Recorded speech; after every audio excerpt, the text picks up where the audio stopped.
everybody, and welcome back to the WTF1 podcast. Brazilian Grand Prix crazy best race weekend of the season edition. Oh, yes, we are here very excitingly on a Sunday evening. It is 10 to 10 in the evening, and we thought, you know what? Let's do a pod. But actually, you didn't think that at all. It's because I'm away from tomorrow and we had to get a podcast in. So, Tommy, the WTF1 founder and Hello. new time Max slanderer for this podcast, and Katie Fairman, of course, our resident Rosberg fan. So I'm not sure where you'll sit on the fence, but let's see. Lots of incidents to talk about. How are we both? You well? Got your tea there? You've both got tea, haven't you, at 10 to 10? I was going to have a beer, but I was like, a beer. I'll settle for a tea because that's probably better. I don't know. Tea's got caffeine in, doesn't it? You think I should go for the beer? It's going to keep you up. Shall I run to the fridge and get a beer? I think you should get a beer. Whilst you do that, Tommy's going to tell us how he is. I'm all right. That was an absolutely bonkers weekend. Brazil is just unbelievable, isn't it? And I really hope that we don't have loads of changes to the order, and because normally we record this podcast, we've had a little bit of the post stuff, but we've just gone straight in with the podcast. No messing around today. We are getting straight into it. But before we do, whilst Kate is sourcing her beer, it's worth mentioning this podcast is once again sponsored by Elgato, our seasonal partners, and making us almost sound like professionals with all this great equipment. Again, we're also going to be shouting out, this is my favourite part of the show, one of you lovely people who give us a 5-star review. If you haven't already, go and give us one and let us know why. And if you don't want to give us 5 stars, then don't let us know and don't give us that. This one is from Thigh_Diaz. Wow, that is a beer and a half. I did think you were at the moment. I was like, is Katie making her own craft beer or something? Yeah. How long have you been? That's actually mad.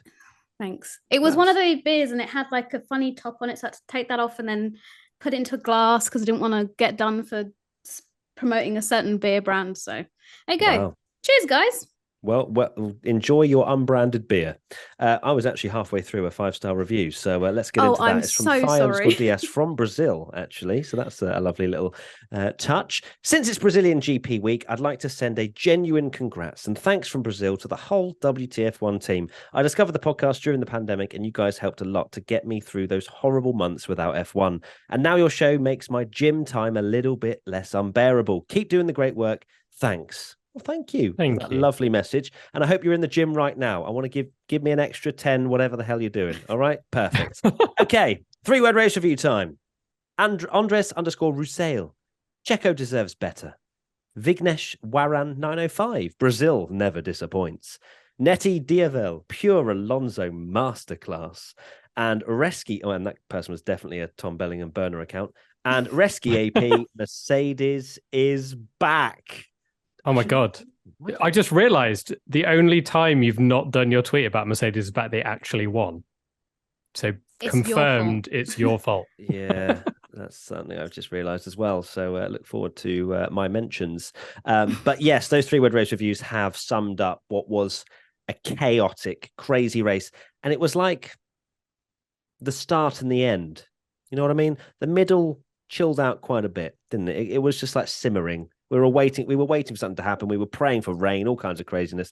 And we got Lando Norris. So big shout out to Lando for happy birthday as well. But plenty to dive into. So Katie, why don't you start us with your 3-word race review and your new glasses? Oh, thanks. Well, there's a lot of drama to go into, but I thought we'll start off on a nice wholesome note, and that is that George Russell finally has his first Formula One win.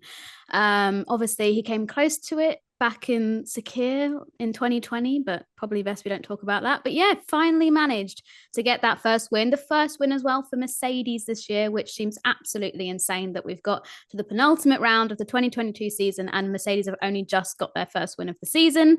But yeah, a really nice story. I know George Russell's faced a little bit of criticism, some fair criticism over the last few races with maybe some moves and maneuvers that he's made whilst on track, but I'm just really happy to see a new winner. I think he's the 113th new winner in Formula One. And yeah, Hamilton as well, make it a 1-2, a brilliant job from both of them. So yeah, just a nice, happy story to start the podcast. Oh, lovely. I'm sure it won't get any more controversial or debate worthy from here on in. But yeah, George Russell, he drove incredibly well, faultlessly, I would probably say. He managed to withstand the pressure from Lewis Hamilton at the end of the race after the safety car, of course, bunched up the pack.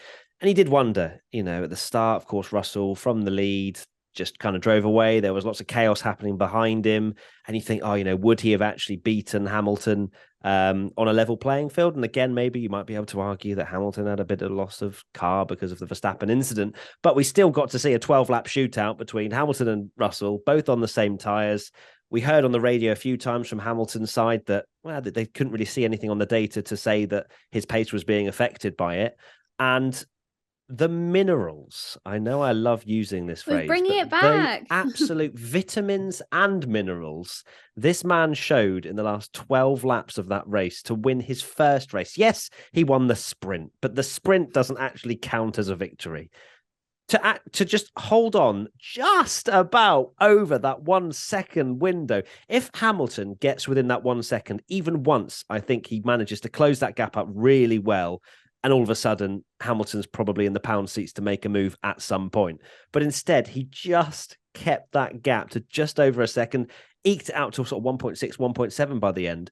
And I cannot commend him any more than how he drove in today's race, especially. The sprint obviously set it up as well. A brilliant weekend from him. Yeah, absolutely superb from George Russell.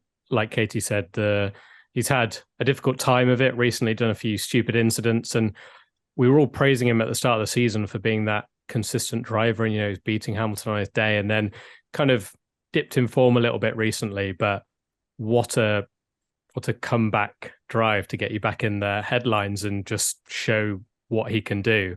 That is a huge statement to be the driver to get the win for Mercedes this year ahead of Lewis Hamilton. It's massive. So yeah, drove superbly. Great job in the sprint to, put himself in that position. Perfect start. Just brilliant. Just absolutely amazing, mature drive. And the emotions at the end, probably a lot going through his head, like you say, Sakir, and all those times in the Williams where we thought he might never even score a point. And he also must have thought, when he finally got his Mercedes chance, he must have been like, why is the car rubbish now? They've dominated for 7 years.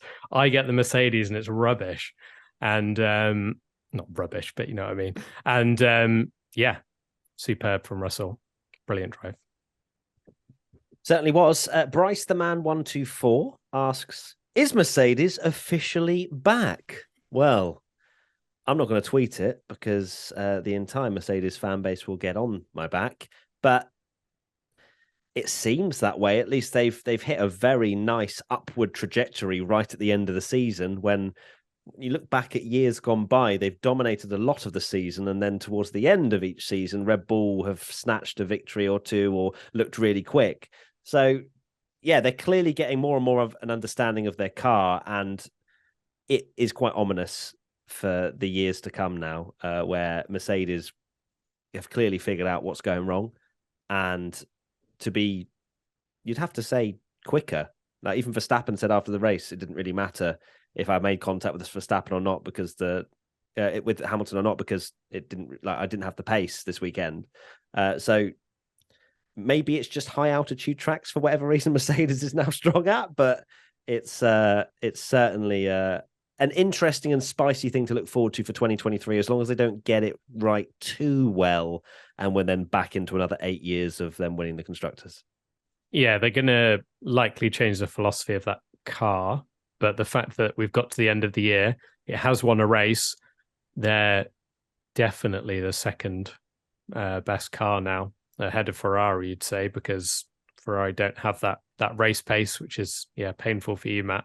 At least, again, I guess it doesn't matter now. It'd be a lot more painful if Mercedes were taking all these points off Leclerc at the end when he was still in with a shot. But yeah, Mercedes, yeah, impressive stuff.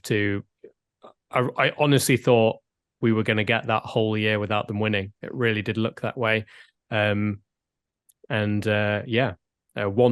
of all things. Who would have thought that this year we'd have seen a Mercedes 1-2, and it's like, that's refreshing to see a Mercedes 1-2. It's been a while.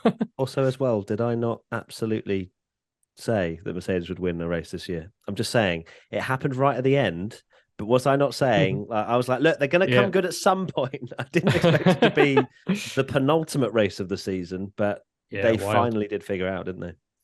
I think they were saying on the coverage that the last Mercedes 1-2 was Imola 2020, which seems insane. Yeah, because Bottas just had a terrible year last stinker, didn't he? Yeah. Okay, that's true.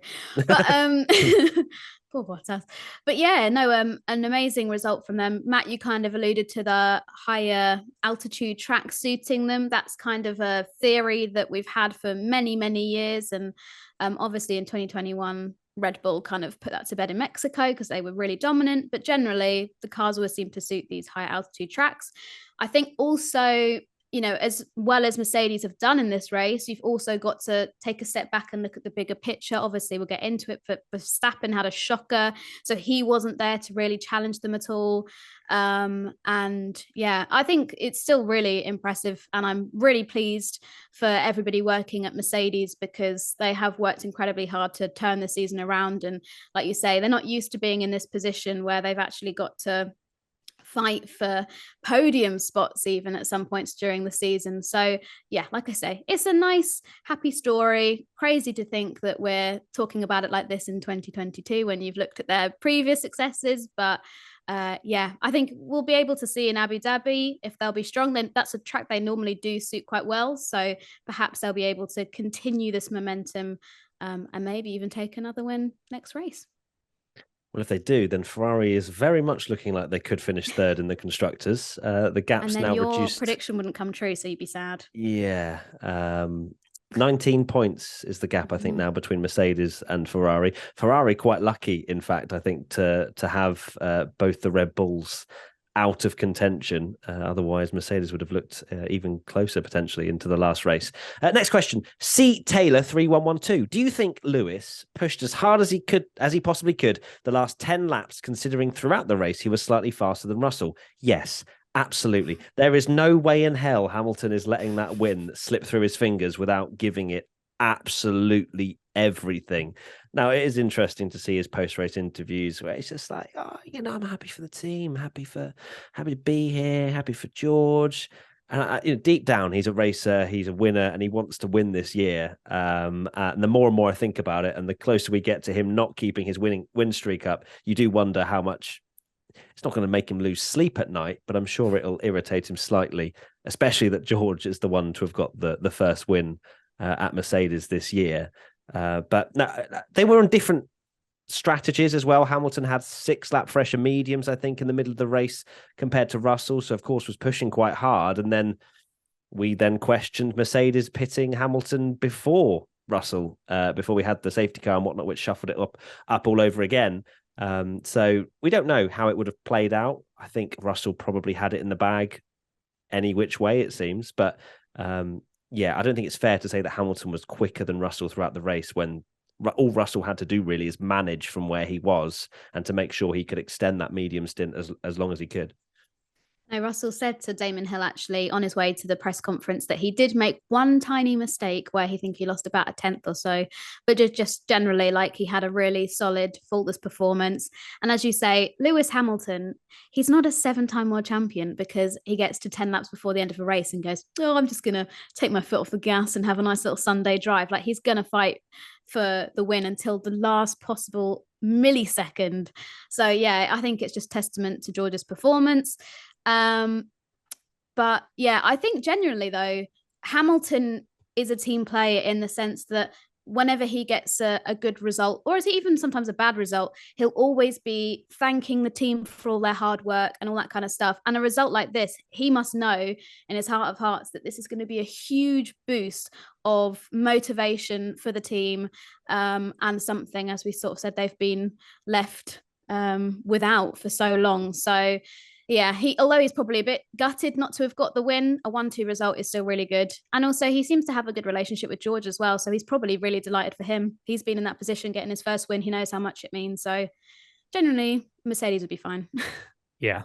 For now, we'll see next year if that Mercedes is good and Russell's winning on a regular basis, if they'll still be friends.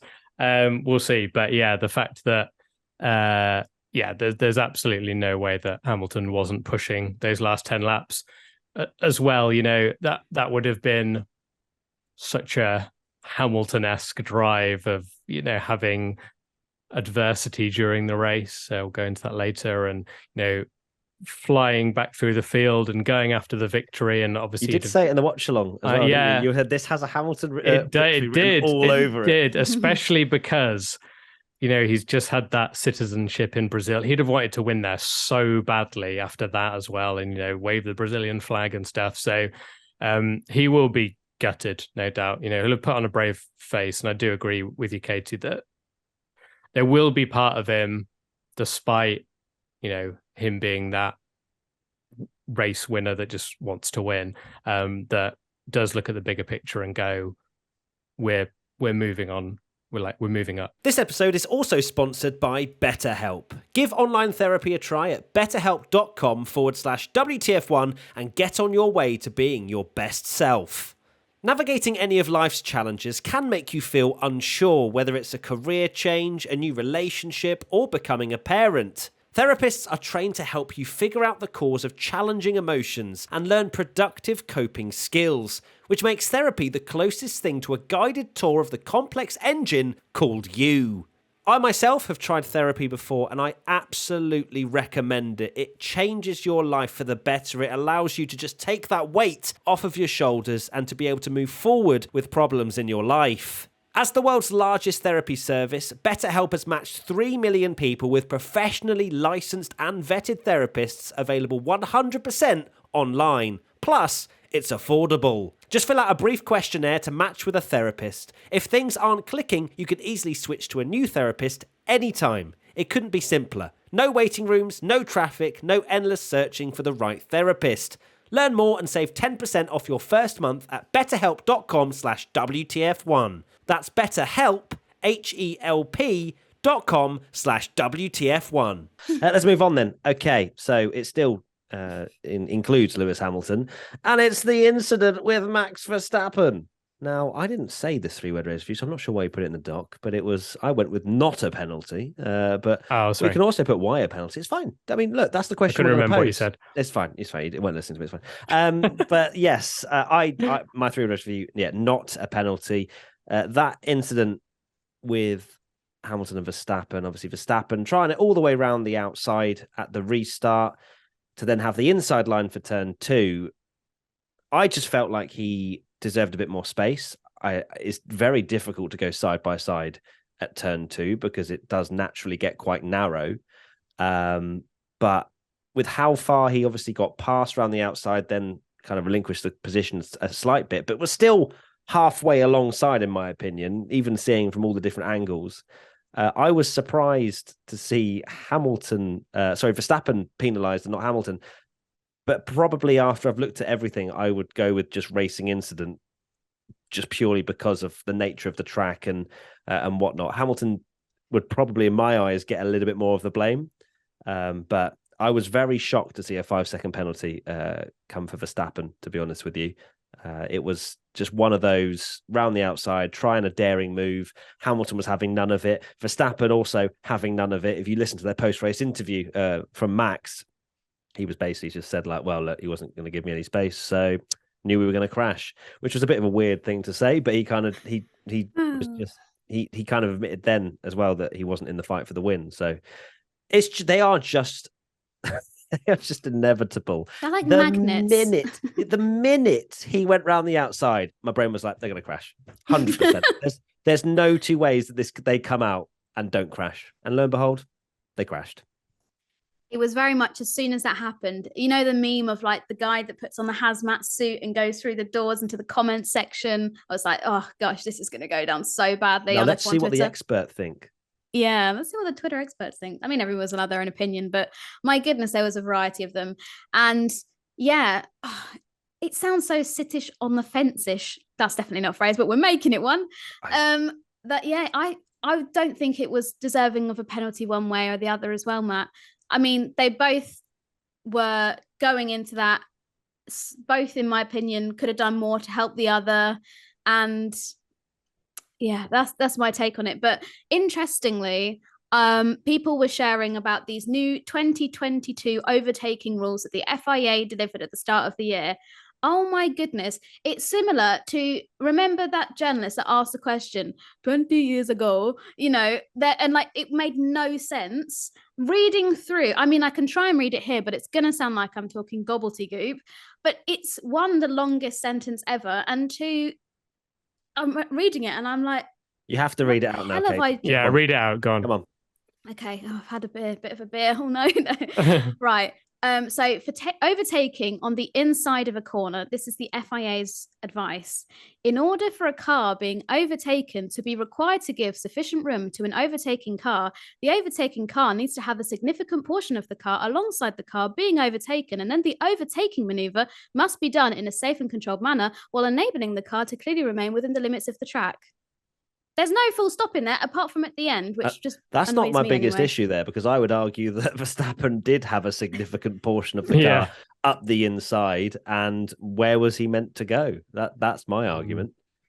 Yeah, by the letter of that rule, it kind of makes it sound like it's Hamilton's fault. But I looked, when I saw that incident, I think the first bit of footage we saw was the onboard from Max, and I was like, Hamilton's just turned, like, there's no way that any other driver, Hamilton's not getting out of the way there and just going to try and repass him later. Like, it is just that inevitability of Verstappen and Hamilton. And this just shows that neither of them have actually changed. It's just the fact that they've not had cars to race each other this year. So next year, if we have that again, my God, like Leclerc's winning the championship because they're just crashing into each other every race. Yes. Three-way fight. Let's go. But my days, yeah. And then when we actually, so I was like thinking, it seems like, yeah, there's a portion of blame to both of them, but I think I thought more that Hamilton's going to get a penalty. When they said Verstappen got a penalty, I was like, what on earth? Like, that is insane. And, there's even like proper Team LH stands on my Twitter that were like, I don't understand how Verstappen's got a penalty there. And you look, and then I watched we finally got quite a few laps later, the off-board where it's like a helicopter kind of cam. And I watched that back. And for me, it was just a racing incident where it was clear that it was two drivers that were just never going to back out. And Verstappen's hoping that Hamilton dives out of the way. Hamilton's hoping that Verstappen backs out of it, and they just collide. And it's just, for me, it's just a complete racing incident. Whether it's almost like a racing incident, but it was an avoidable racing incident if one of them had just decided to back out. But it's Hamilton and Verstappen, and that will never happen. It's insane, isn't it? They genuinely race differently compared to every other competitor. 100%. There is no, because we've seen Verstappen go wheel to wheel with Leclerc in almost the first races of the season. We've seen many fights with them, and they both give more room than you could ever imagine to each other. They're like, no, go further away from me. Oh, no worries, I will. I'll give you 5 car widths. Whereas Hamilton and Verstappen are like, oh, here he comes. No, you're getting none of this. It's either none of us are coming out of here or I'm ahead. And just... And going back to Saudi, right, is another example. Verstappen's driving there was extremely poor. He was pushing the limits and pushing Hamilton off. And then equally Hamilton, if that was any other driver that was like slowing down, Hamilton wouldn't have slammed the brakes on to go like, why is he stopping? I'd just breeze past and overtake him. They just race each other differently because they're so Hamilton always similar. thinks something sus is going on. 100%. Yeah, and same with Verstappen. Because like you said, Verstappen was driving into that corner and he knew that Hamilton was going to turn in, but it's Max Verstappen. He's already won the title, and he was like, okay then. Yeah, that was probably it as well. There's probably an element that isn't just about Hamilton. It's just the fact that, well, I can send this. It doesn't really matter. Oh, well, like you either get past and try and get, because he said, he doesn't have the pace, but either or. It's a bit of a dig as well that he can then go in the interview, even though I don't think this is. I think it was intended, was it? I don't think this is entirely true, but Max at the end could be like, well, all he did was cost himself a chance for a race win anyway. Which would he have got past Verstappen again? I don't know, but they probably would have crashed again when Hamilton tried to repass him. So who knows? They just can't share the same bit of track. No, they cannot. Alfred Greenwoo 9, who was at fault for the Hamilton Verstappen incident, I'm saying it was more, in my opinion, Hamilton. I'd say maybe like a 70-30, but does that warrant a racing incident or a penalty? You can decide, but 65-35. I'd go 60-40 in Hamilton, maybe even 55-45. Okay, wow. We're just slowly getting more. I'll just go 50-50. You know how I like to sit on fences, so there we go. That's the safe way. Right, Tommy, what's your 3-word race review, please? Mine is poor team play, and this is about Verstappen. Wow. If you listen to our sprint podcast, I was adamant that Verstappen should not have let Sergio through in that sprint race. For me, it was not the right thing to do in a sprint race because there's still a race afterwards and you're sacrificing more than just a single point. You're compromising Verstappen's chance to win and fight the Mercedes because he's further down the grid and stuff like that. And there was also the risk that Charles Leclerc was right behind them. And I'll man's up and say that, I said, if that's the race, then they should do it. And they should have done it. And the fact that Verstappen didn't, for me, is just, it's not even just the fact that it's disrespectful for Sergio because of everything he's done in Abu Dhabi and all that kind of stuff. It's just idiotic for Max's career and completely pointless because all it's doing is not that he cares about being the villain because he kind of almost enjoys it and plays up to it because he is just that ruthless guy, but it just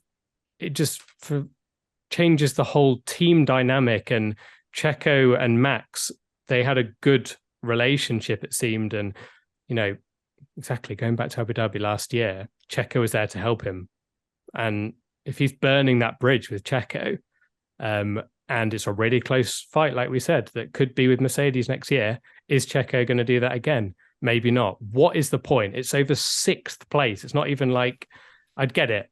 We sacrifice a win and he's like, no, I want that 15 race win record and I don't want to do this. It's only P2 in the title. But 6th versus 7th, what is the point? All it's doing is just annoying his team, burning a bridge with his teammate, and it's just really a really bad call, not just for the respect for Checo, but also for his own career. Well, you've touched on a lot of points there, Tommy. But I think the answer to that, according to Dutch media, is because Sergio Perez allegedly crashed in qualifying on purpose, which stopped everyone else trying to improve in their final attempt in qualifying. Now, these are, in Monaco, sorry. Yeah, so it was reports suggesting that Sergio then admitted that to the Red Bull team, and then Verstappen's family not taking it well. Obviously, a lot of that is just rumors, but the thing is, like, Dutch media are reporting that quite heavily, I think. And there's people now analysing the onboard of Sergio Perez at Monaco in qualifying, and the engine note does sound quite high around that corner when you compare it to other ones. But look, we can't decide that without full blown telemetry and whatnot. But it does kind of pose quite a problematic situation if that does come up again, and maybe they have to investigate it a bit further. But what are you laughing at? So a few weeks ago, there was, that TikTok thing where you get a tortilla and you smack it around someone's face.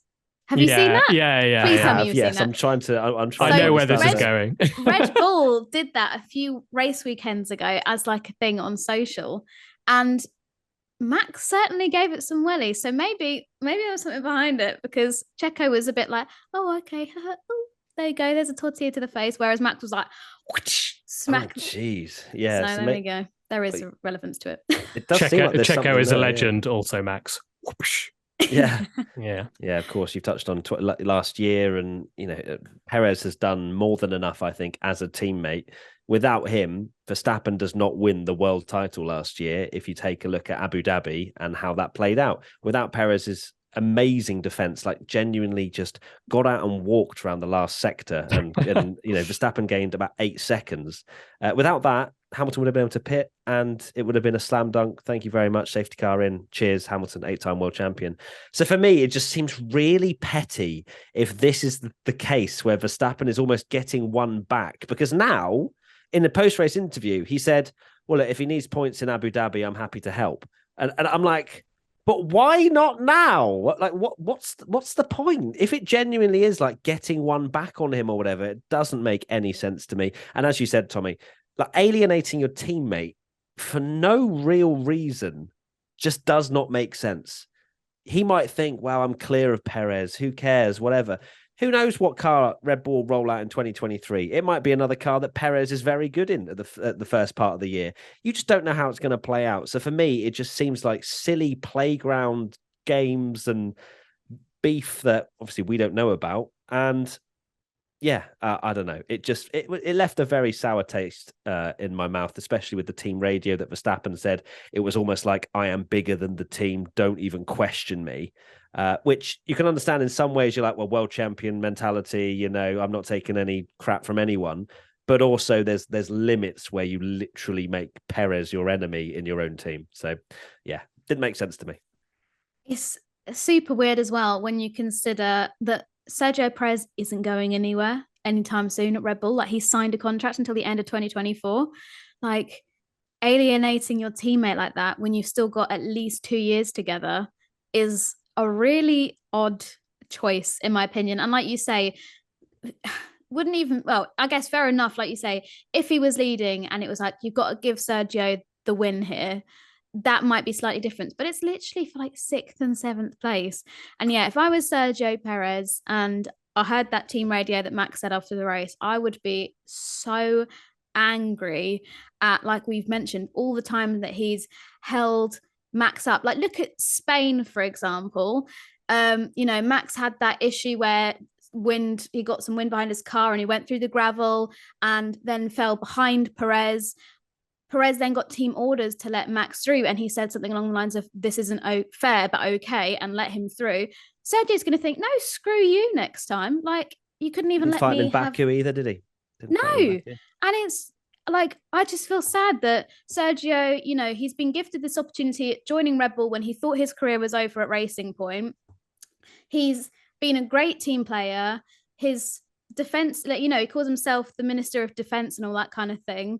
And he's been playing the team. Does he call himself? Honestly, I think it's literally got. He sold merchandise that had like Checo is a legend and the Abu Dhabi thing. So he's obviously really proud that it's he almost did that. as amazing as Magnussen releasing merch on the day of him getting pole position. Did you see that as well? No, I didn't see that. He released merch on the same day to celebrate it. Anyway, sorry, Katie, carry on. No, that's all right. But he's probably thinking, yeah, I'm doing a really good job here. There were moments, although Max, we've kind of all said it before, we think Max is clear in terms of talent and the guy just seems unstoppable at times. Sergio Perez is not a bad driver. And if he's suddenly now got the attitude of, do you know what? I've done my part playing the team game. I'm actually just going to go for it in 2023. Screw Max, screw team orders. I'm doing this for me now. It could get really, really ugly at Red Bull, which lots of other fans are probably getting the popcorn ready, all that kind of stuff, because it would make for great entertainment.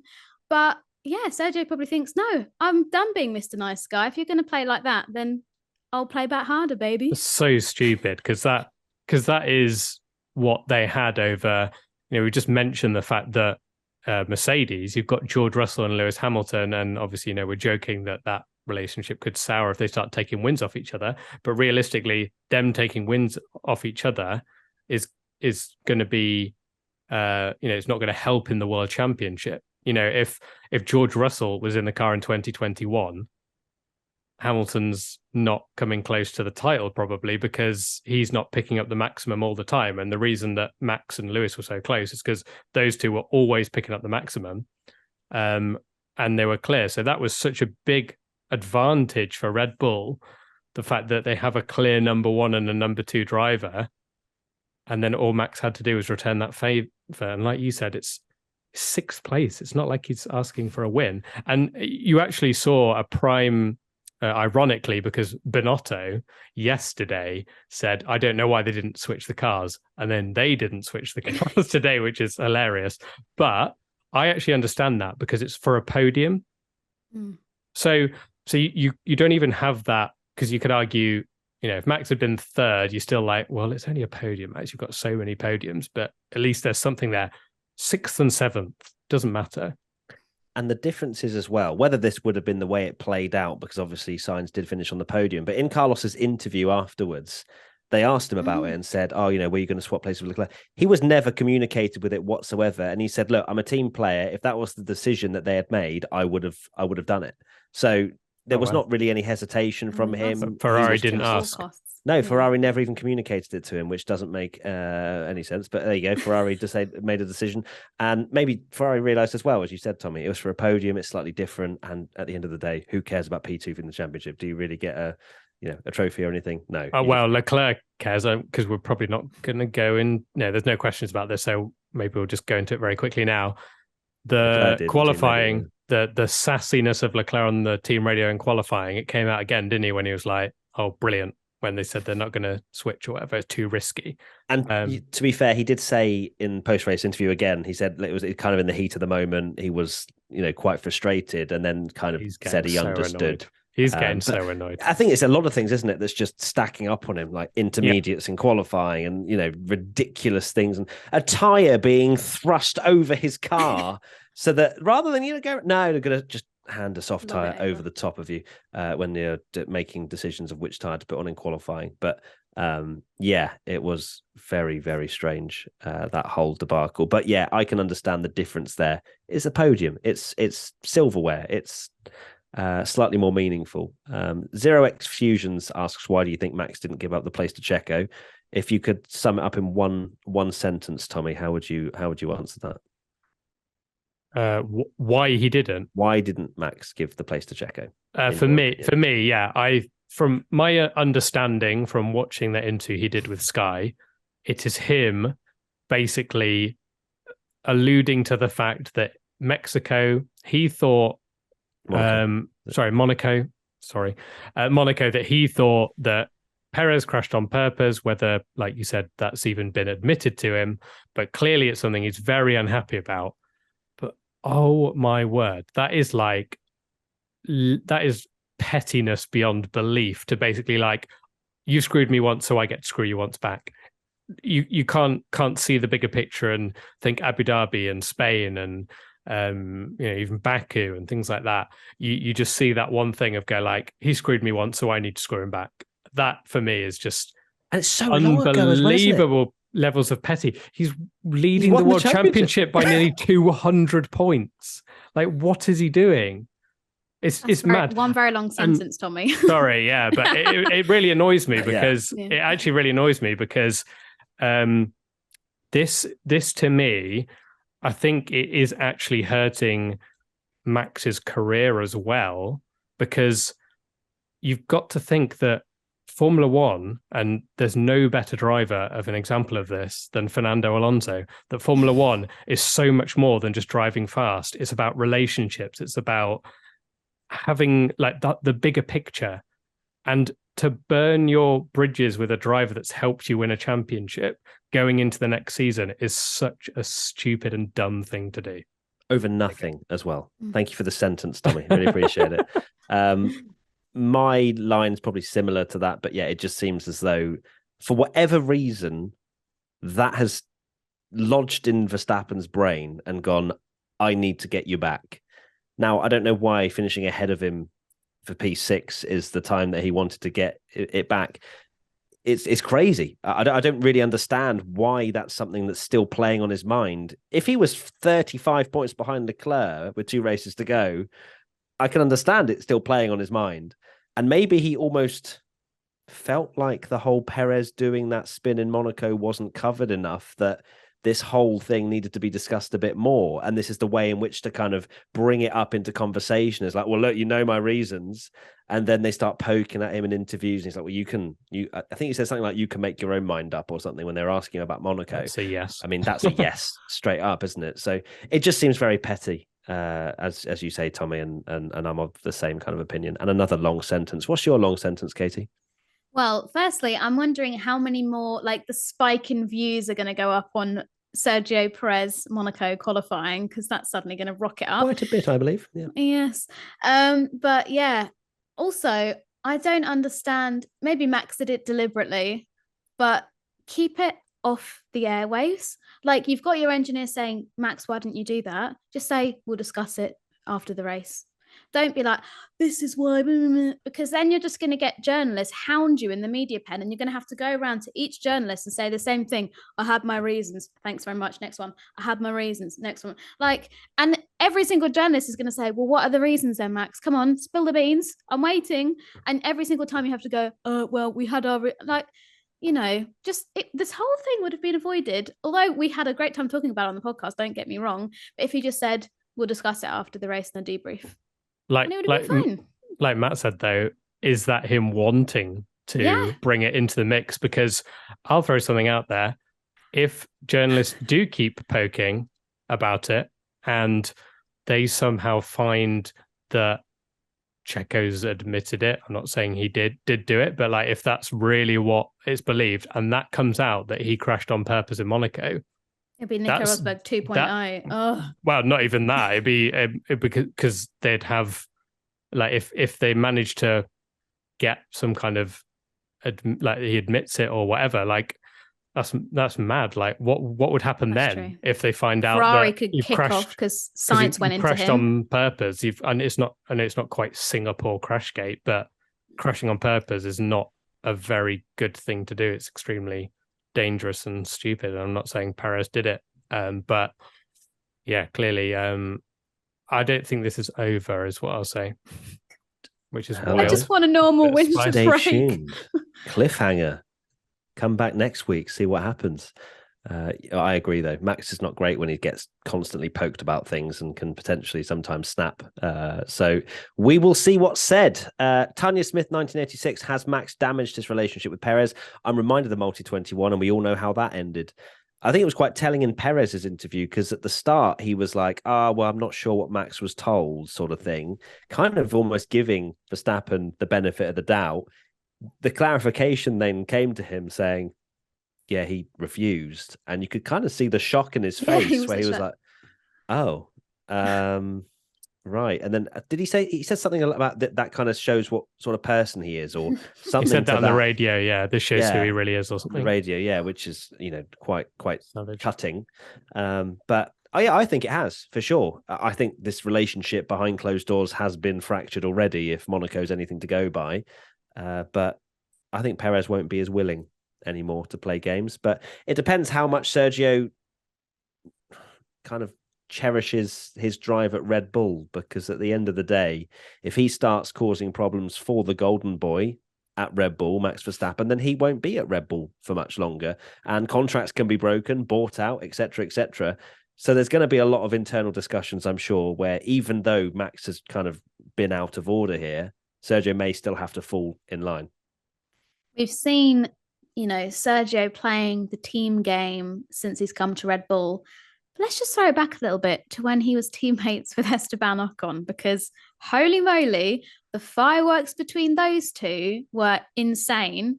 And imagine if it changes to that kind of relationship between Max and Checo, like the same level that we had with Esteban. Esteban was saying about Checo, guarantee this isn't what Perez said, but after Spa, he made something like he's got kids on the way and that's how he wants to drive, that kind of thing. Like, it's going to kill us both kind of thing. Like, if we see that side to Checo again, that's going to be fiery. And I'm actually secretly kind of here for it, because, as you know, I like Checo and I want to see him take it to Max. to sum up, before we move on, I did tweet an hour ago and I said, I'm looking forward to seeing Sergio Perez's villain era from today. This is it. He is now, he's just switched up. That's it now. He'll have to be a bit quicker if this villain era is going to be, something that will actually impact Max. But let's see when the next time he is ahead. Maybe it'll be in Abu Dhabi, but then Max said he'll help. So who knows?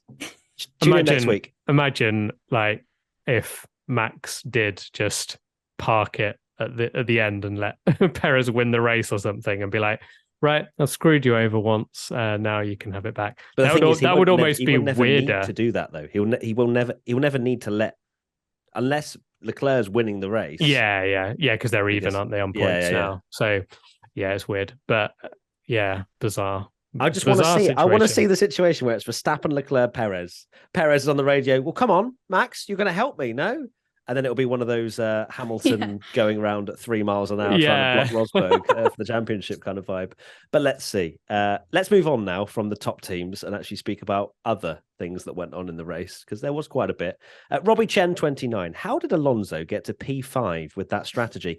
I don't know. I what happened? Magic Alonso. Fernando Alonso. He just appeared there, didn't he? Started what? 18th? 18th, yeah. He was off strategy with everyone, wasn't he? And then the safety car just worked beautifully that he was on the soft tyres at the end. Hadn't been compromised to lose loads of places and drove really well as well. I cannot believe how much that has changed. The Alpine McLaren thing, from the sprint going, what are Alpine doing? They've completely bottled this, to Alonso finishing 5th and a McLaren double DNF. That whole battle. But thank you for the DNF, insane. Lando. Thank you. You made it very exciting. Tommy's going to have to buy some Alpine merch. I think that's what we're trying to say. Yeah, because the gap now is 19 massive points. Yeah, that's 19 points. That's not changing. Get your merch. Get that credit card at the ready, babe. God, hope it's not never expensive. Actually specified how much. I was going to say. Did you say all of it? I'm sure you said. I did. I said head to toe. I pray there's no sales. To be fair, you could probably contact Alpine and be like, look, come on, guys, please help us out here. Give us a discount code or something. So it's 19 points between Ferrari and Mercedes, 19 points between Alpine and McLaren, and what's the other fights? 2 definitely points. Jinxing it, but that's done. Alpine and McLaren. That is done. Watch Lando Norris win. Oh, actually, Danny Rick will win the last race now. You've had it here first. Haas are 2 points ahead of AlphaTauri in the battle for 8th. Alfa Romeo are 5 points ahead of Aston Martin in the battle for 6th. There's quite a few nice little battles going on. Williams battling themselves. But apart from that, it's all good. Next question. No, did you want to say anything about Alonso? Did you say anything about Alonso, Katie? I didn't, but yeah, insane. Like I've said so many times in this podcast, I live with a huge Alonso fan, and he was pretty adamant that Alonso might even get a podium at one point, but wasn't to be. But no, he was just on a mission. And yeah, just once again, magic Alonso. Was it a 3-stop strategy that he had in the end? Yeah, it was a 3-stopper. He went completely different to everyone else. Yeah. He only finished 9/10 behind Leclerc at the end there as well. Yeah. Speaking of fair play, fair play to Ocon after all that beef of the previous days, and Ocon, I think, has had some pretty horrendous things said about him by, fans and stuff. Alonso. and Alonso in general. So, for Ocon, he was getting sassy, and I was like, right, we're getting another Alpine collision here. For him to let Fernando go after everything that happened, and Alonso's the one leaving the team and has said stuff like, I only have to race one more race with this guy, thank God, and stuff. Fair play to Ocon. It's rich after Alonso literally drove into the back of him as well. Like that. Yeah, that was all Ocon. All Alonso's fault yesterday. Yeah, that he literally just drove into the back of him. Either or, yes, Alonso did an incredible job. Next up, someone that didn't do an incredible job is the FIA. Sicarius DM. Why did the safety car come in when Yuki was still unlapping himself? What on earth went on there? And I love how they've just not said really anything, because Yuki definitely was breaking safety car protocol, because we didn't see any Yuki was allowed to unlap himself. And we did have another situation where some lapped cars could go through and others couldn't. The two Williams, yeah. You're saying Yuki was robbed? Yuki was Yuki would robbed have of a won. potential 15th place because he was actually overtaken by Latifi under the safety car because both Williams were waved through and Tsunoda was in between the two Williams, I believe. So yeah, then they left him out there. Then they've clearly gone, oh Jesus, Tsunoda's still out there, isn't he? And he's lapped. Balls. Who's left him out there? I mean, it's a fair assumption to be like, Yuki, why are you behind the Williams? So maybe they just thought that he was on the lead lap. But either or, he then starts unlapping himself for a bit, gets up to, I think, 5th place. Yeah, and he then, was, yeah. And then he's stuck there and not allowed to overtake anymore. So thankfully, Yuki did the right thing and just peeled off to the side as the safety car came in and got out the way. But the FIA, there's a few moments, isn't there? There's that. There was the whole Lando Norris car situation. Yeah, that should have been a safety car instantly. Didn't throw the VSC at the very least straight away. It was just yellow flags, which he was getting out of his car, and you wonder, if there's another Kevin Magnussen, Danny Rick incident. You never know. So again, it's one of those things where I don't know why they don't just press a button for a VSC straight away. It just neutralizes the race. It doesn't affect anyone too much. You just neutralize it as soon as a car stopped out on track, and then you work from there. And then, of course, they couldn't move the car, could they? And then the safety car came out, and then that was when myself and Tommy on the WTF1 Twitch watch along popped off. We were celebrating so hard, thinking we'd get a Mercedes fight, but we didn't. But it was still an exciting end to the race. Yeah, I'd be really interested in hearing Yuki Tsunoda's team radio for that, because we all know he's a bit hot-headed behind that'd be amazing. The wheel. Exactly. I'm just imagining he's swearing, going, "What's going on?" And then in the middle of all of this, what's going on? It's literally like panicking. And then, like you say, he did the right thing and peeled over to one side. But what an absolute bleep show that was from race control. I have nothing else to say. I normally have a rant, but I'm just nothing left. I'm finished. I've got nothing left. The FAA have just it's beyond words now if Katie can't even have a rant about it. I mean, I can only assume that AlphaTauri, I'm sure, this podcast will be going out later, so we'll have seen things afterwards, so apologize if this is not correct, but I can only assume that AlphaTauri have told Yuki that lapped cars may now overtake. Yuki started making his way through the field. Then suddenly someone on AlphaTauri have gone, wait, Yuki, for whatever reason, you're not allowed to. It's only the two Williamses. Latifi's overtaken him. Then he's made his way through the field. They've told him to stop, so he can't then drop all the way back again. He's just there in 5th place. Absolute mess. I'd love to hear that whole communication of what was going on, but how they've managed to completely forget about one of the cars in the race. And, I'm under no illusion that, Tsunoda had a shocking weekend, and it pains me to say it. But at the end of the day, he has the right to be able to restart at the back of the train in the position that he's in. And, he's not going to get a point, but I think AlphaTauri, you'd be annoyed because you don't even have that opportunity to fight. Again, it's just, what are the FIA doing? It's absolutely shambolic. Just when you think, people have said it so many times that, maybe it wasn't Massey that was the problem here. There's obviously some other things going on because they're making mistake after mistake. And it's just probably not so high profile because there's no title fight, and it's not, at the end of the day, no one's going to really talk about this because it stopped Yuki Tsunoda finishing 16th and he finished 17th. So it's not quite Hamilton not winning the world title, is it? But it's still just how have they balls that up again? Only one more race until we start a whole new season fresh with the FIA again. Maybe they'll make some changes. We say that every race podcast. Next question, Yurik Godoy. How can we have every race here in Brazil? I would happily have a 24 race calendar of Interlagos just over and over again. It is my favorite race weekend. It will always be my favorite race weekend. And it's just the perfect racetrack. It really is. You've got a short circuit, which means it's close in qualifying. You've got changeable conditions. You've got straights in order for overtakes. And yeah, it is just perfection. And I would genuinely I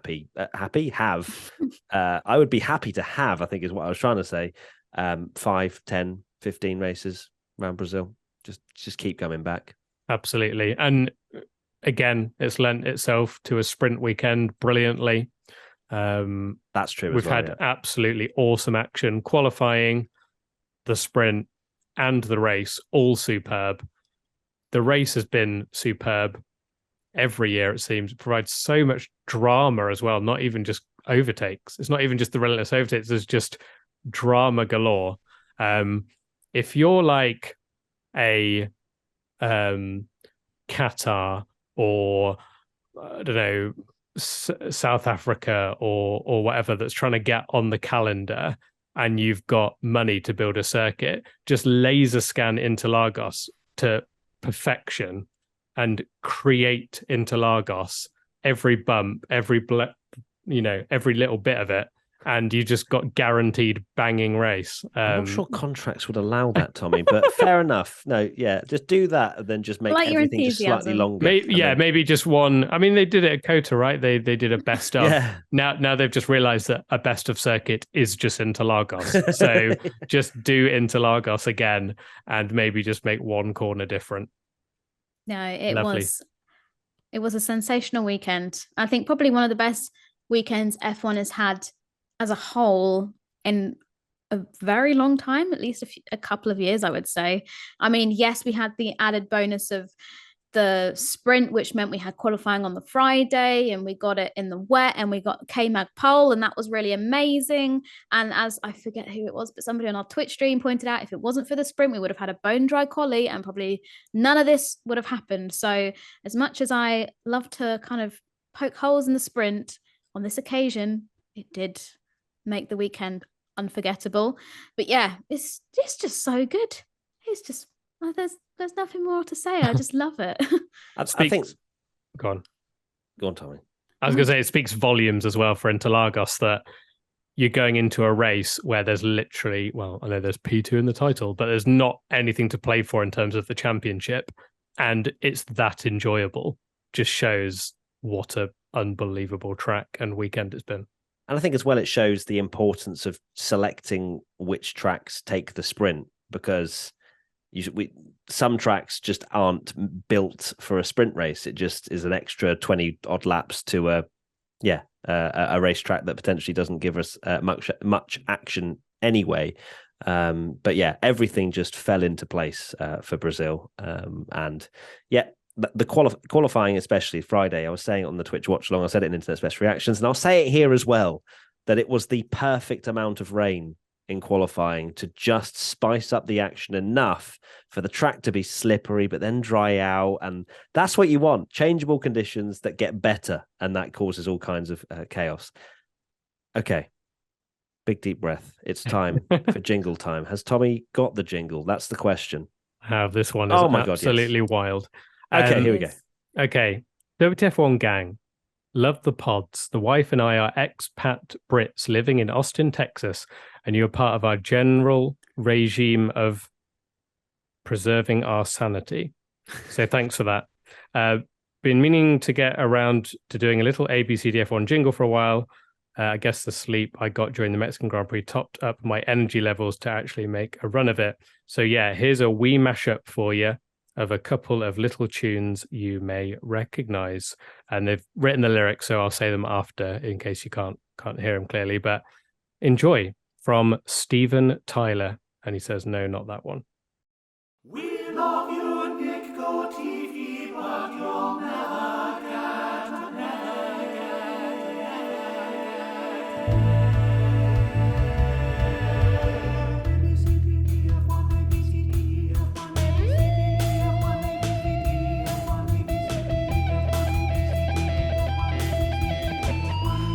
gives 8 stars to Charles and Claire. The fans give ST dirty Hey, Daddy Rick, while you're still there, now got some merch for Katie Fair.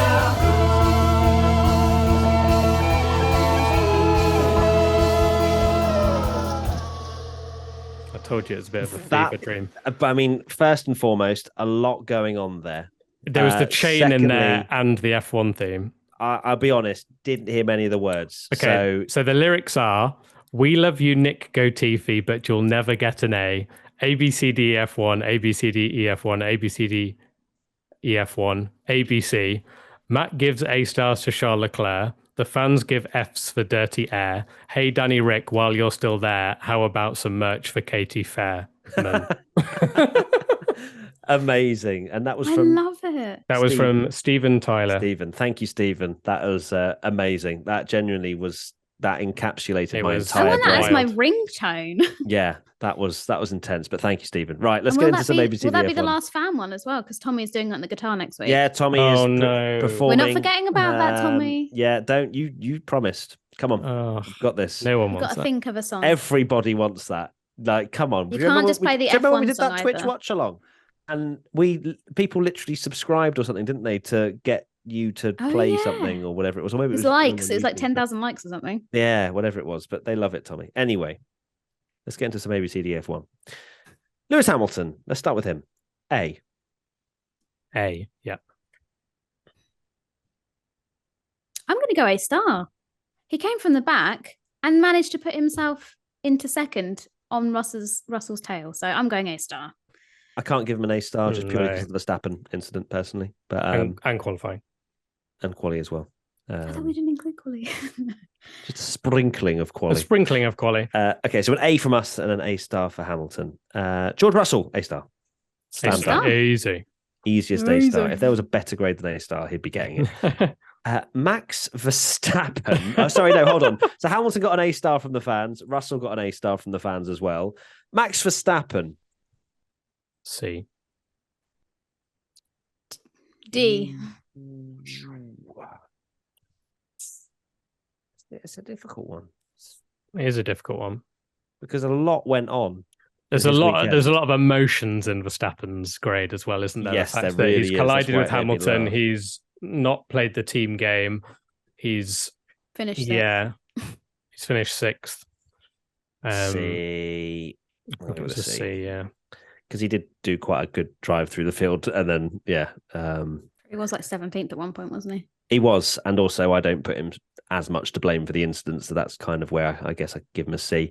So a C from us and an F from the fans. Oh, that's true.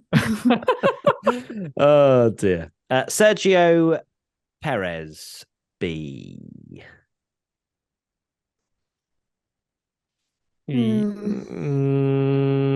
C as well. No, he got screwed, didn't he? If they hadn't put him on mediums at the end, it was just unfortunate that He just got mugged. he got didn't mugged by the safety car. Yeah, so yeah, B. I'll go B as well. Okay, B from us and a B from the fans. Charles Leclerc. Now, I want to. It's It's give him an, how he's managed to get back through the field when he got punted that high up. how his car has survived that, and that was Lando's fault because he got a penalty. Mind you, And with he got FIA shafted logic. in quali. Yeah, He by would that have. logic. Actually, it was his fault, isn't it? Yeah. I haven't actually seen the borderline, onboard of eh? Lando. Did they show the onboard of Lando during the race? I Don't don't think think they did. so, Like a no. replay of it. I feel like he understeered into. Yeah, it seemed that Leclerc. way. I think it was a very solid drive from Charles. I can't give him the same grade as Hamilton there, I guess, and I've given Hamilton That's an A, so true. B. Well, in that theory, then I should give him Give an him A if you get, yeah.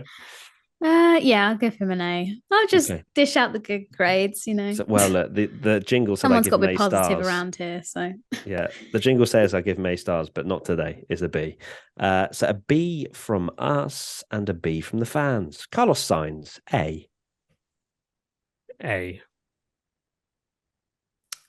I've really screwed myself over here with these generous grades, haven't Hey, I? just give it whatever you feel. Don't worry about your relative grades to everyone else. Science is I'll his own go person. A. I'll go A. A. Okay. A from us and an A from the fans. Lando Norris. It was looking Love so that. good. Oh, Then he had fell such a away, good had the weekend. penalty, got the collision with Leclerc. then DNF'd. I'm going to have to give him... I feel like it was an unfortunate incident as much as it was his fault, so I'm going to give him a C. Yeah, I'll Yeah, go C. C. C from us and a C from the fans. Daniel Ricciardo, F. F. Took out the pole sitter from Friday. How Shocking. dare he?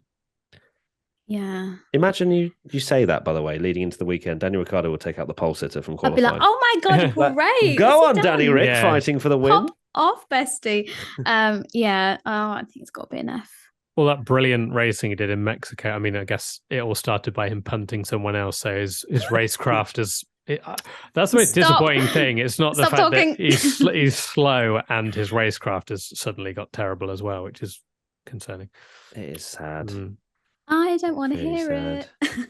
This is last race. Yeah, Stop it's all right. it. Won't Katie. have to. hear it much longer. Not Yeah, listening. he's racking up a lot of penalty points for... Shut oh, up. wait. Shut up.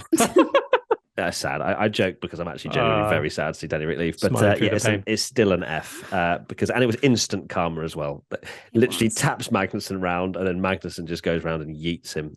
So sad times for Danny Rick, but it is an F and an F from the fans as well. Fernando Alonso, A. Yeah, A. Wasn't a It's like flawless an weekend. A star for the sprint and like a E for the an sprint? E for the sprint and an A, star for the driving race. into Ocon. Okay, No, Tommy. sorry, I got it the wrong way around. I'm not even on that bias. Bestie, I'm sorry. Everyone listening on the headphones. I is meant- Tell it's like, nearly what? 11 o'clock at night. I know. So like, I meant the should other be way in bed. around. Yeah. Oh, dear. yeah, A. definitely. I think A, like you say, for the Yeah. whole weekend. He shouldn't A, have like been you starting say. at the back anyway It to have a good recovery drive. Yeah, it shows what a good drive it was that he's managed to recover an A in ABCDF1 because I Yeah. was ready to give him an F after the sprint and awful weekend, but turned it around. Well done, Fernando. It's an A from us and an A from the fans. Esteban Ocon, B. B. B. Yep, B from us and a B He did have an old power unit today, though. from So the fans. keep that in No, mind. Katie, don't bring that in for one driver and not everyone else racing. But Ocon it's had a true. few miles on his power unit. Can we have the other 19, please? The rundown of every other driver's power units, please? No, you already know SD Besties. Moving on. Can't help it. Yeah, Gasly. He was running in a very strong, like 6th place at the start after all the Yeah. chaos, and ended up 14th. So that's a D. D. He also sped in the pit lane. Can I just throw something into the atmosphere? Is he speeding in the pit lane on purpose to Hey, get I his put penalty that out of into the the way? atmosphere on the Yeah, Twitch, and he but got 0 it's- penalty points. Calm down, boys. 0 penalty points is basically we don't want to ban you. But he's And an idiot because nobody Gasly's gets probably penalty like- points for speeding through the pit lane. Because But you like don't get Leclerc, penalty points. Leclerc did it, didn't he, in Spa, and he didn't get any. Yeah, so okay. he went over by he needs to like yeet he went into over by those heat 0.1 of a kilometer an hour. I mean, there It's must still- be like there must be like lines. Like if you go through the pit lane at 150 Just kilometers an full on hour, I rocket highly through doubt it. they're going to be like, yeah, 5-second penalty. This is So- going to be Maybe. Gasly's career, though, for the next 4, 5, 6 races of just every single incident. It's like, now we wait to see if there's any penalty points. That's true. Because it's got a long time, hasn't he, to wait? It would have made so much sense to just cross the pit exit line twice. Yeah, Like that's you're in true. 14th, just get banned, and then you've got a fresh slate for that is how it Alpine, works, yeah. right? Is it a fresh slate? Yeah. Yeah, he completely goes back to 0. I Which didn't makes know if it was like complete a- sense. Which makes Go back no down to sense 9, because doesn't technically you've been Even banned, so worse. you're dangerous. Yeah, you would think Yeah. that you wouldn't go back to 0, like, fresh start. You feel like you'd Yeah. almost go back to 9 or 6 or I don't know. But either or, didn't work out for Gasly. And if he has an incident in Abu Dhabi, he'll miss his first race for Alpine next Great year. start. Unless he does Which- something in practice. I'm trying to figure out how long it would like if he did something in practice or qualifying, would it implement in the race? What penalty? Who knows? Yeah, you just have to Just crash into the road or somebody. something. Just take Yeah. one for the team. Nick I'm sure DeVries AlphaTauri would love that. Nick DeVries trying to work out if he can drive for Alpine and AlphaTauri in the same race next year. Yeah. Oh yeah. Oh, mad times, mad times. Okay, so that was What was Gasly? Gasly.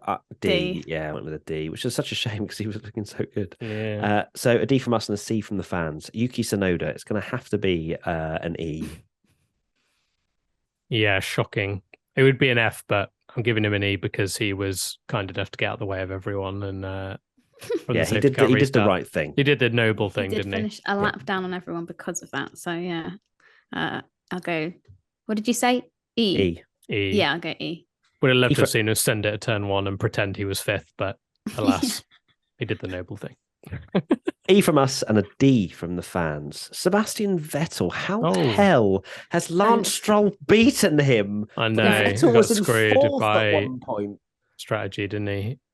And he had a he had a Bottas and he was looking like best of the rest easily, and it just didn't work out strategy wise. So it's a B though. Great Yeah, try. it's a B. And you guys say that I'm the one that always gives him a nice grade, but yeah, I'll go B.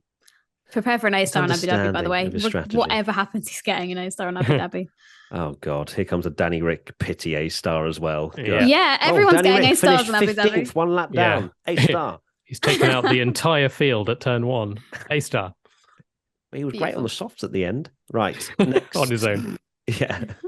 So an E from us. No, we're in Vettel, aren't we? I've already done Tsunoda. Vettel, we gave a B, and it's a B from the fans. Lance Stroll, I don't know how the fans have given him a worse grade. I suppose it's because he didn't get as unlucky and He's maybe not got more Sebastian fortunate. Vettel. But I'm gonna give him a B because he's got a point in Aston Martin. So well done, Lance. We have to take the sprint into account, and it was He was poor horrendous there. I think that knocks him down a But grade. then that's technically qualifying, and how much do we use? Sorry, And my phone just I fell out my know. I pocket. think it has to. I think it has to take a little bit more than qualifying because it's points on offer, and he's Okay, C. sacrificed. All right. So after going, I don't know how the fans have given him a lower grade. We're also giving him Yeah. a lower grade. Yeah. Well, look, Yeah. Tommy's explained it to me as the founder. 3 points, which is what Lance got for that dangerous maneuver, is the most that anybody's been given in the last 12 months in one go. There you go. What That's did a little Lance fact Stroll for get you. for the previous race in Kota? In 2 points, I think it was. That was How the many is he biggest. on now? He must be racking them up. 8. Ooh. Ooh. Lawrence Ooh. Stroll, get back. Blah, blah. Yeah, lots of storylines. I'm sure Lawrence Stroll could just pay for his license to be clean again or something. But still a point. Well done, Lance. Next up, Nicholas Latifi. How is that man so far behind at all times? I remember just watching, and then we were doing our Twitch watch along, and I said to Tom, I just looked at it, and I was, Tommy, how is Latifi 49 seconds off the back of the pack?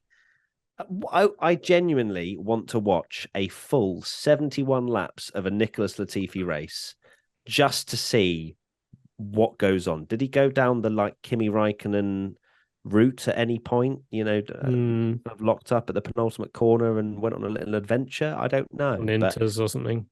But Maybe he stopped for a piece of Nutella toast. Potentially. But what will go down in history is that he finished a second behind his teammate. So that's all that matters at this stage. But it's going to have to be an F. Yeah. Yeah. He's also getting a pity A star, isn't he, next week? No, he's not. I think the fans will still give him an F. Everybody listening, give him an A star for No, next Casey, week. Skew the votes. Come on. Yes, I can. I'm influencing it right now. Okay. So what are you giving Latifi this time? F. Oh, okay. But he'll cool. get an A star next Give him week, an F so it'll this level time. out to a C. Okay. So an F from us and an F from the fans. Alex Albon. Just Williams have just been terrible this weekend, despite him doing pretty well. Qualified good well. potential. Unfortunate the sprint that he had the failure, which screws you completely, doesn't it? If you have a failure in the sprint. I think it's a C. Yeah. Yeah, C. I'll go C. Only finished a second ahead of Latifi though. C from us and a C from the fans. Valtteri Bottas with a P9. Some crucial points for Alfa Romeo. He was looking good as well. I'm going to give him. He got screwed a little bit, didn't he? In quali, Didn't not overtake. Screwed, but I meant in Friday quali. Sorry, he was looking really good in dry practice, and then was about out of position after the wet quali. Going to give him a B. Yeah, B. B. Also, phenomenal moustache. I know that doesn't come into effect. Yes. I just had to say it. And all for a good cause as well. So well done, Valtteri. Yeah. B from us and a B from the fans. Zhou Guanyu, P12. C. I just got C. flashbacks to in the race with Crofty going, "Oh, is that show going slowly?" And it's like, no, it's just blue flags, being babe. lapped. Yeah. Yeah. Yeah, C. C from us and a C from the fans. Kevin Magnussen, A. A. Yeah, I'll go A. He didn't really get to show his full potential after Daniel Got pole Ricciardo. position, finished 8th in the sprint, then got yeeted. I think that's an A. Yeah. A from us and an A from the fans. And finally, Mick Schumacher, who looked like he might have scored a point or two at the start of that race. Ended up 13th. It's going to have to be. It was a good recovery drive from Mick, considering he started last. C. Okay, C from us and a C from the fans. Brazil predictions. Verstappen wins both races is what I went with, which was very interesting. And I feel like maybe I did some jinxing. I think that's a minus point. Yeah. Ooh. Okay. Damn. Okay. All right. Tommy's Someone's a getting Max fan. cocky. Yeah. Yeah, someone's a real big Max fan. Wouldn't think it after this podcast, but here we are. And Stroll out qualifies Vettel. Didn't happen. Don't care. Ratio. Did he bring him in the sprint? I don't think he did he? Even if he yeeted him? No, he didn't, because he sent him off onto the grass and still lost to him. So I can't even try for half a point. Katie, why don't you go with yours? Wow. I went for a Mercedes win, which was very lucky. So that's nice. Well done. Yeah, I'm trying not to be too, this is my smug face kind of vibe. So I just move on. And Hamilton celebrated at the circuit somehow. I said a corner name or a grandstand being named after him.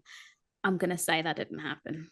No, he was celebrated, but by the fans. I think we all knew he was going to get celebrated after being literally given a citizenship to the country. But yes, well done. Mercedes win. It hasn't happened this year, so I'll take that. Nice point, Tommy. A different sprint winner to main race, which that was me suggesting that it would be a boring thing, which it wasn't, but it's still wrong because George Russell won both. And Latifi won't be P20 in quali, and he wasn't. He wasn't. Thank he was you, 15th, wasn't he? Or 16th? 16th. Yeah, thank you, Mick, and a lot of others, yeah.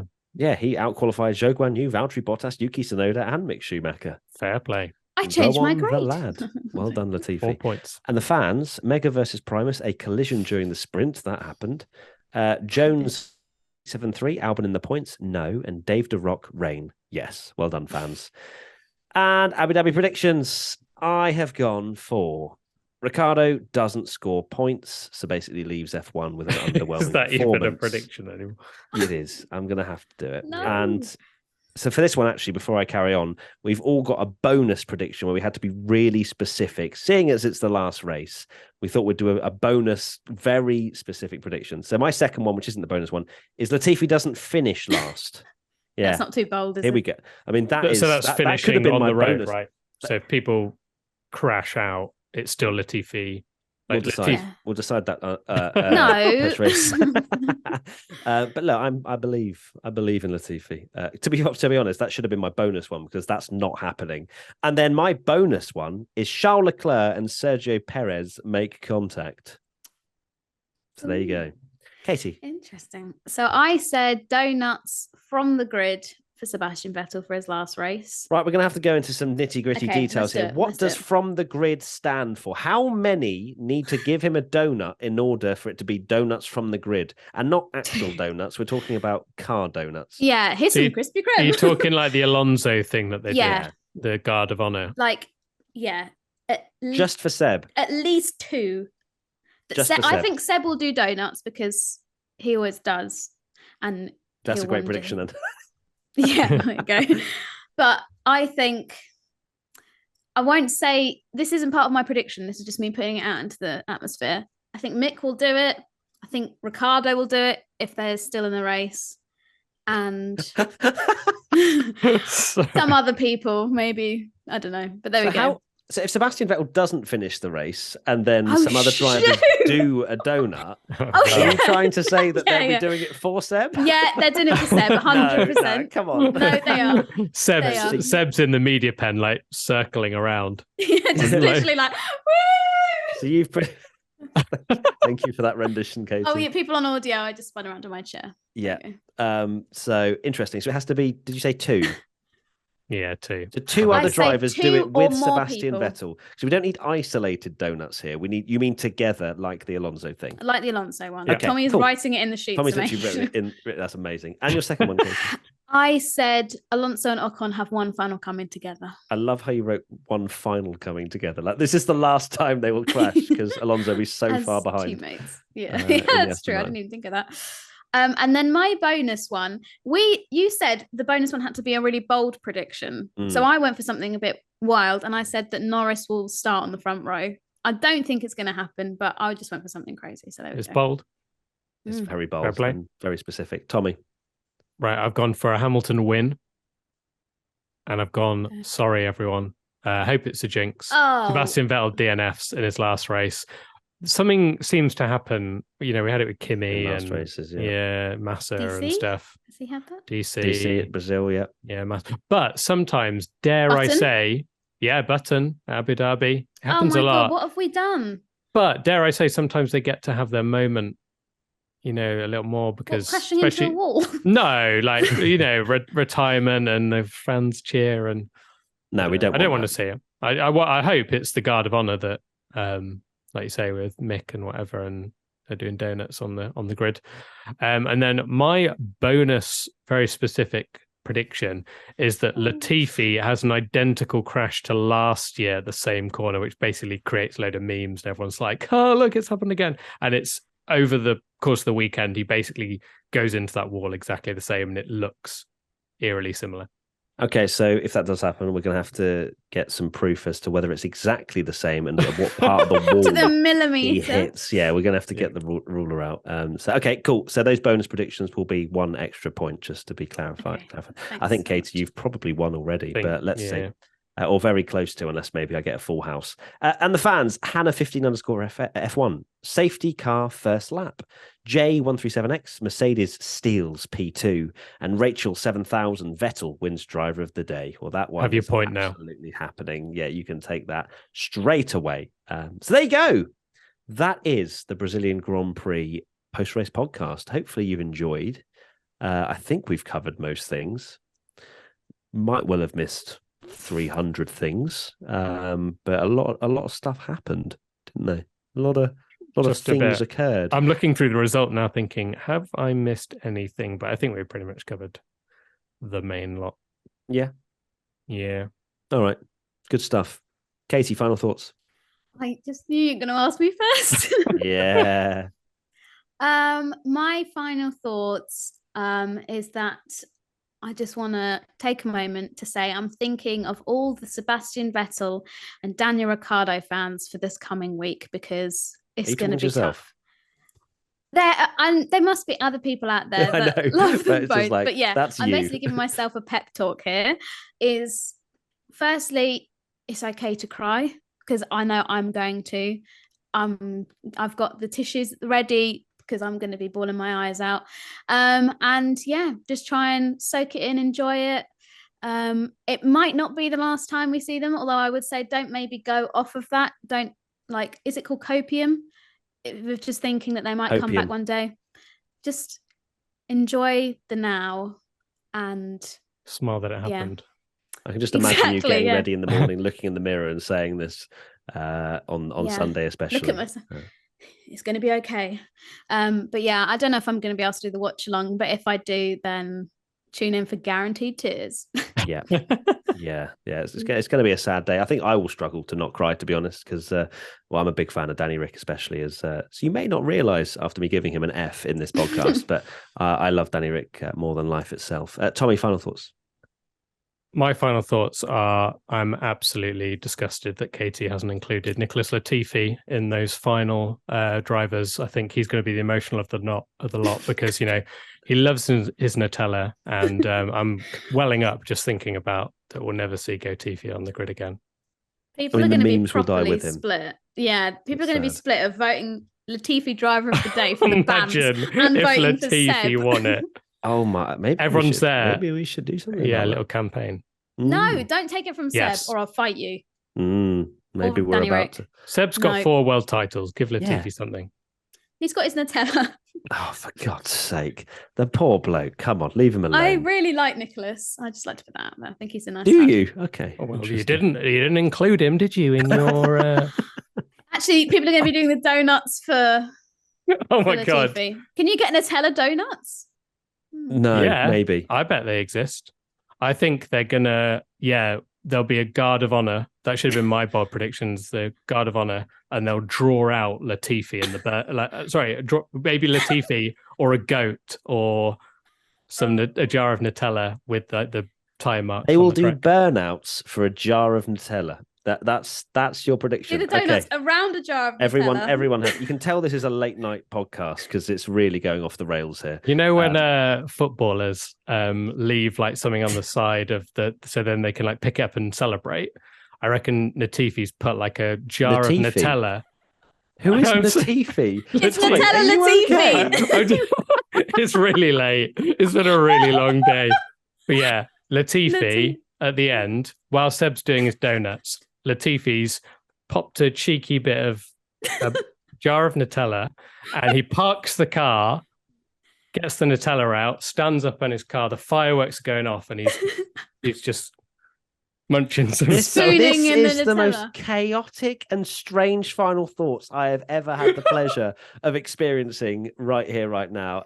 Tommy needs some sleep. We might have to wheel him off into his bed, and that is where we're going to leave it there before we go into any other crazy ideas of what they're going to do at the end of Abu Dhabi. So make sure you come and join us. As always, we'll be live on WTF1 official Twitch channel for the race quali watch alongs. Maybe we'll do some free practice as well, but make sure you go and follow WTF1 official over there, and lots of love. See you soon. Take care. Look forward to probably a midweek podcast as well. Maybe, actually, definitely. I'm going to be in a different location.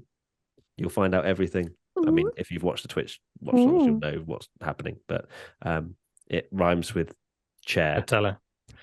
No, it doesn't rhyme with Nutella. What rhymes with Nutella? What's your obsession? Yeah, what I'm doing. That sounds weird. Who I'm filming with. Anyway, we're going to leave it there. Bye.